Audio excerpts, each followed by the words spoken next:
Class 10th वाले सभी students का सामाजिक विज्ञान का पेपर आ गया है। अगर आप सामाजिक विज्ञान के पेपर में पास होना चाहते हैं, रुक जाना नहीं परीक्षा में, तो इस क्वेश्चन पेपर को देख लेना है। यानी कि आपका ये कल या परसों आपका पेपर है, पूरा का पूरा पेपर मैं आपको बताऊंगा, जो कि 100% माय डियर फ्रेंड्स आपकी परीक्षा में ये प्रश्न देखने को मिलेंगे। इसलिए ध्यान से इन प्रश्नों को रट लीजिए और सभी विद्यार्थी पास हो जाइए। प्यारे विद्यार्थियों, सबसे पहले सभी बच्चों को जो मैं जानकारी दे रहा हूं, ध्यान से सुनिएगा।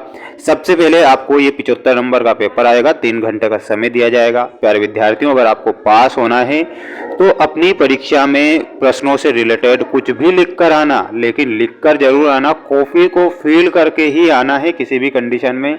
और हेड राइटिंग में आपको सारी कॉपी फिल करना है, किसी भी कंडीशन में थोड़ा बहुत ही लिख कर आना, यानी कॉपी फिल होनी चाहिए। पास होना है तो सबसे बड़ी ट्रिक ये है। और एक महत्वपूर्ण बात और बता देता हूं और पास होने की, प्यारे विद्यार्थियों, ऑब्जेक्टिव टाइप क्वेश्चन की कोशिश ये करना है कि ओटी टाइप के जो क्वेश्चन है वो सारे के सारे बन जाएं, ठीक है। दूसरी महत्वपूर्ण बात, सबसे बेस्ट बात यह है कि जो ऑब्जेक्टिव टाइप प्रश्न आएंगे उनकी कोशिश आपको ये करना है कि सारे के सारे प्रश्न परीक्षा में बन जाएं। और उसके बाद में 2 नंबर वाले, 3 नंबर वाले और 4 नंबर वाले प्रश्न आते हैं, उन्हें ध्यान से किसी भी कंडीशन में लिख कर आना है, थोड़ा बहुत ही लिख कर आना है, लेकिन कॉपी को तो फिल कर ही देना है। जिससे क्या होगा प्यारे विद्यार्थियों, जो एग्जामिनर होगा वो पूरी कॉपी देखेगा और आपको पास कर देगा, ठीक है। तो ये बात आपको ध्यान रखना है। प्यारे विद्यार्थियों, यहाँ पर पहला प्रश्न बना गया है, चारागाह है। चारागाह क्या है? तो यहाँ पर आपको क्या लिख कर आना है, प्राकृतिक घास से ढकी भूमि को चारागाह कहते हैं। तो यहाँ पर आपको ऑप्शन नंबर जी करेक्ट उत्तर के रूप में बताना है। जितने भी बच्चे इस वीडियो को देख रहे हैं, तो प्यारे विद्यार्थियों, अगर मेरी ये मेहनत आपके लिए 0.1% भी अगर आपको अच्छी लगी ना, तो आप चैनल को जरूर सब्सक्राइब करें। देखिएगा, इनमें से कौन सा पत्तन पूर्वी तट पर स्थित है जो अंतःस्थलीय तथा अधिकतम गहराई का पत्तन है? तो प्यारे बच्चों, यहाँ पर आपको विशाखापट्टनम करेक्ट करके आना है। क्या करना है? यहाँ पर हमारा विशाखापट्टनम सही उत्तर हो जाएगा। जितने भी बच्चे, जितने भी छात्र इस वीडियो को देख रहे हैं, तो प्यारे बच्चों, चैनल को आपको जरूर सब्सक्राइब करना है, क्योंकि एकमात्र चैनल अगर आपका साथ दे रहा है, अगर आपके पास कराने के लिए कोशिश कर रहा है, तो आपको चैनल को जरूर सब्सक्राइब करना है। अगला प्रश्न ये रहा आपकी स्क्रीन के सामने। प्यारे बच्चों, प्रश्न आपसे परीक्षा में पूछा जाएगा। ईटी पॉल म्यूजिक कंपनी ने नई सदी का उदय शीर्षक से एक संगीत की किताब प्रकाशित की थी, वो कब की थी? तो इसमें आपको क्या लिखना है, सन 1900 में। संयुक्त राज्य अमेरिका में कौन सी शासन व्यवस्था है? तो इसमें आपको द्विदलीय शासन व्यवस्था लिख कर आना है सभी बच्चों को। सरकार द्वारा व्यापार अवरोधों तथा प्रतिबंधों को हटाने की जो प्रक्रिया होती है उसे उदारीकरण कहते हैं। तो आपको क्या लिखना है, इसमें उदारीकरण लिख कर आना है, ठीक है।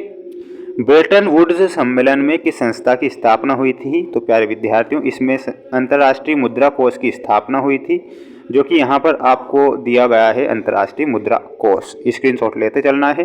और पास होना है तो प्यारे विद्यार्थियों पढ़ के ही जाना है, क्योंकि पूरा पेपर और सॉल्यूशन के साथ मैं आपको बता रहा हूँ। अगर मैं आपके लिए कोशिश कर रहा हूँ, अगर 0.1% भी मेहनत कर रहा हूँ आपके लिए, तो आप सभी बच्चे, जितने भी स्टूडेंट्स इस वीडियो को देख रहे हैं, तो चैनल को आप जरूर सब्सक्राइब करेंगे। प्रथम जूट मिल की स्थापना कहाँ पर हुई थी? तो प्यारे विद्यार्थियों, वो हुई थी कोलकाता में। तो यहाँ पर आपको कोलकाता लिखना है। गुजरात में कृत्रिम वस्त्र उद्योग में स्थापित किया गया था, तो ये सूरत में स्थापित किया गया था। 1901 में भारतीय फैक्ट्रियों में मजदूर काम करते थे। तो प्यारे विद्यार्थियों, इसमें क्या लिखना है, 5,84,000 मजदूर काम करते थे। तो ये आपको तीसरे का आंसर लिखना है। एक प्रजातांत्रिक सरकार के प्रति उत्तरदायी होती है, किसके प्रति? जनता के प्रति उत्तरदायी होती है। तो आपको इसमें जनता लिखना है। सांप्रदायिकता के मार्ग में एक मुख्य बाधा है, तो किसके मार्ग में? यहाँ पर लिखना रहेगा लोकतंत्र के मार्ग में मुख्य बाधा है। बैंक पर देने वाले ब्याज से ऋण पर अधिक ब्याज लेते हैं, तो किस पर लेते हैं? इसमें आपको लिखकर आना है जमा राशि पर। क्या लिखना है माय डियर? जमा राशि आपको लिखना है। और आप अब इसका एक स्क्रीनशॉट ले लो और याद कर लो इन प्रश्नों को। प्यारे बच्चों, अगर मैं आपके लिए कोशिश कर रहा हूँ, आपके लिए अगर मेहनत कर रहा हूँ, तो सभी बच्चे एक बार कमेंट बॉक्स में जय श्री राम का मैसेज जरूर करें। मध्य प्रदेश में स्थायी वनों के अंतर्गत सर्वाधिक वन क्षेत्र आते हैं, बिल्कुल ये आपका सत्य है। JN टाटा ने जमशेदपुर में भारत का पहला इस्पात कारखाना खोला था, ये भी आपको सत्य बताना है। 19वीं सदी की शुरुआत तक पूरे इंग्लैंड में भाप के सिर्फ 120 इंजन थे, तो बिल्कुल ये असत्य होगा। नागरिकों की गरिमा तथा स्वतंत्रता के लिए राजतंत्र प्रणाली सबसे अच्छी है, यह असत्य होगा। भारत में पड़ोसी देशों में मानव विकास के लिहाज से नेपाल की स्थिति अच्छी है, तो गलत।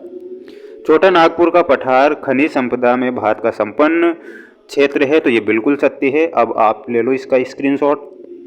इसके बाद हम बढ़ेंगे हमारे अगले प्रश्न की ओर। प्यारे बच्चों, अच्छे से ध्यान से देख लो, पूरा पेपर बता रहा हूँ जो आप सभी छात्रों की परीक्षा में आएगा, ऐसा पेपर बता रहा हूँ, इसलिए ध्यान से देखकर ही आप एग्जाम देने जाएं। टिहरी बांध कहाँ पर स्थित है और किस नदी पर है? टिहरी बांध के बारे में मैं बता देता हूँ प्यारे विद्यार्थियों, ये कहाँ पर है? ये उत्तराखंड में है। कहाँ पर है? उत्तराखंड में है। और नदी कौन सी है? तो नदी है भागीरथी नदी। कहाँ की है? भागीरथी नदी है माय डियर फ्रेंड्स, याद रखिएगा। परमाणु ऊर्जा के दो प्रमुख खनिज लिखना है, तो परमाणु ऊर्जा के दो खनिज कौन कौन से होंगे? प्यारे बच्चों, इसमें लिखना है एक यूरेनियम है,